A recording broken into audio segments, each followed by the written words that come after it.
1편에서 확인했듯이 초기 투자자들은 7억 달러를 빼갔습니다. 그런데 같은 기간 반대 방향으로 움직이는 돈이 있습니다. 미국에서 XRP 현물 ETF가 출시된 지 56일, 누적 순유입 12억 3천만 달러, 유출이 발생한 날은 단 4일입니다. 골드만삭스는 처음으로 XRP를 포트폴리오에 넣었고 100만 개 이상 보유한 지갑은 42개가 새로 생겼습니다. 가격은 빠지는데 돈은 들어오고 있습니다. 누구의 돈이고 왜 들어오는 겁니까? 오늘은 그걸 추적합니다. 첫 번째 ETF 숫자부터 봅시다. 실제 돈이 어디로 들어가고 있는지 살펴보면 방송 시점 기준으로 미국 시장에서 XRP ETF로 분류되고 집계되는 상품이 6종 있습니다. 이 6종의 합산 운용자산이 약 10억 달러, 누적 순유입은 약 12억 3천만 달러입니다. 여기서 한 가지 짚고 갑니다. 순유입과 운용자산은 같은 숫자가 아닙니다. 12억 3천만 달러가 들어왔지만 XRP 가격이 하락하면서 운용자산은 10억 달러 수준으로 줄어든 겁니다. 돈이 빠진 게 아니라 가격이 빠진 겁니다. 출시 56일 동안 유출이 발생한 날은 단 4일. 초기 자금 유입 속도는 상당히 빠른 편입니다. 그리고 주목할 부분이 있습니다. 2월 첫째 주 비트코인 ETF와 이더리움 ETF에서는 자금이 빠졌습니다. 같은 기간 XRP ETF에는 약 5,100만 달러가 순유입됐습니다. 이걸 가지고 기관이 비트코인에서 XRP로 갈아타고 있다고 단정할 수는 없습니다. 하지만 자금의 방향이 다르다는 건 확인할 수 있습니다. 두 번째, 골드만삭스가 XRP를 샀습니다. 2월 10일 공개된 골드만삭스의 13F 보고서. 암호화폐 관련 보유 총액 약 23억 6천만 달러. 그 안에 XRP ETF가 약 1억 5,300만 달러 포함되어 있다고 보도됐습니다. 골드만삭스가 XRP를 직접 산 건 아닙니다. ETF를 통한 간접 보유이고 13F는 12월 31일 기준 스냅샷입니다.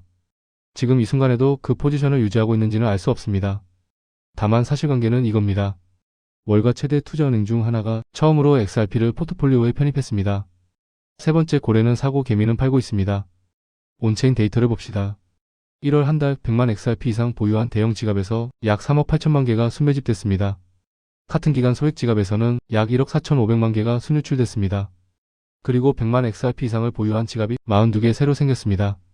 지갑당 최소 약 140만 달러, 하나로 약 20억 원입니다. 이건 개인 투자자의 행동이 아닙니다. 2월 초에는 더 큰 움직임이 있었습니다. XRP 가격이 15개월 저점인 약 1.12달러까지 빠졌을 때 대형 고래들이 약 22억 달러 규모를 매수했다는 보도가 나왔습니다.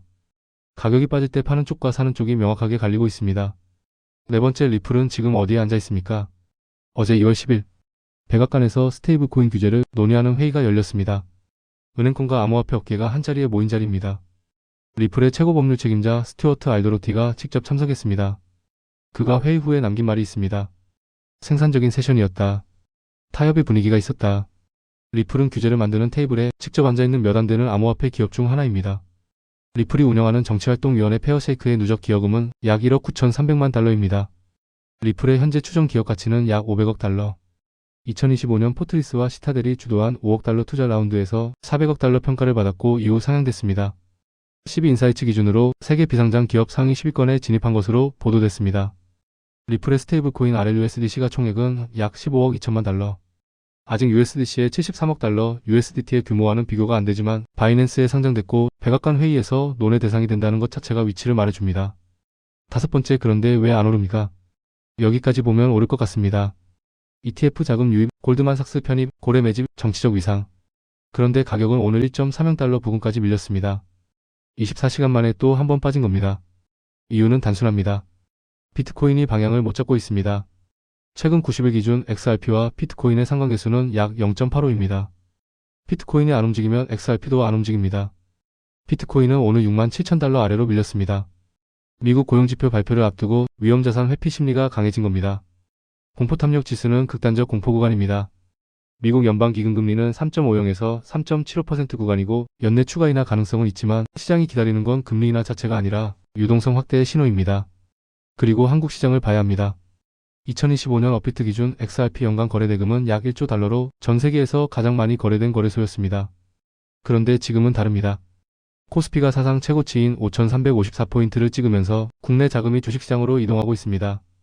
국내 암호화폐 거래량은 전고점 대비 82% 급감했고 업비트에서 최근 30일간 약 6억 XRP가 순매도된 것으로 추정됩니다. 여섯 번째, 돈이 돌아올 수 있는 포인트. 한국 시장에서 빠진 돈이 돌아올 수 있는 구조적 변화가 하나 있습니다. 2026년 금융위원회가 법인의 암호화폐 투자를 허용했습니다. 약 3,500개 상장법인이 자기 자본의 5% 이내에서 시가총액 상위 20개 코인에 투자할 수 있게 됐습니다. XRP는 시가총액 기준으로 그 안에 들어갑니다. 추정 가능한 신규 자금 규모는 약 27조 원입니다. 물론 이건 한도이지 실제 투입 금액이 아닙니다. 한국 시장의 특성도 있습니다. 한국은행 데이터 기준 국내 암호화폐 회전율은 157%로 글로벌 평균을 크게 상회합니다. 돈이 빠질 때도 빠르지만 들어올 때도 빠릅니다. 알트코인 시장 전체를 보면 비트코인 도미넌스가 59.4%이고 알트 시즌 인덱스는 24 수준입니다. 75를 넘어야 알트 시즌으로 분류됩니다. 지금은 비트코인 시즌이고 대부분의 알트코인은 비트코인 대비 수익률이 낮습니다. 그 안에서 XRP의 위치를 정리합니다. 비트코인, 이더리움을 제외하면 시가총액 기준 가장 큰 알트코인, 현물 ETF 6종, 누적 기간 자금 유입 12억 달러, 골드만삭스 포트폴리오 편입, 백악관 규제 협상 참여. 이건 대부분의 알트코인이 갖지 못한 조건입니다. 다만 이 조건들이 가격 상승을 보장하지는 않습니다. 기관들이 뭔가를 보고 있을 수 있습니다. 하지만 기관이 산다고 오르는 게 아니라 시장 전체의 유동성이 돌아와야 오릅니다. 정리합니다. 가격은 60% 빠졌습니다. 그런데 ETF에는 12억 달러가 들어왔고 골드만삭스는 처음으로 XRP를 편입했고 고래 지갑은 42개가 새로 생겼고 리플은 어제 백악관에 앉아 있었습니다. 빠지는 이유가 있고 들어오는 이유도 있습니다. 문제는 이 두 힘 중에 어느 쪽에 기느냐입니다. 3편에서는 그 질문에 답합니다. 리플 지금 사도 됩니까? 시나리오별로 전략을 세웁니다. 이 영상은 투자 조언이 아닙니다. 투자 판단은 본인의 몫입니다.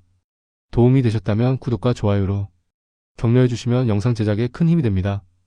시청해주셔서 감사합니다. 지금까지 로피니언이었습니다.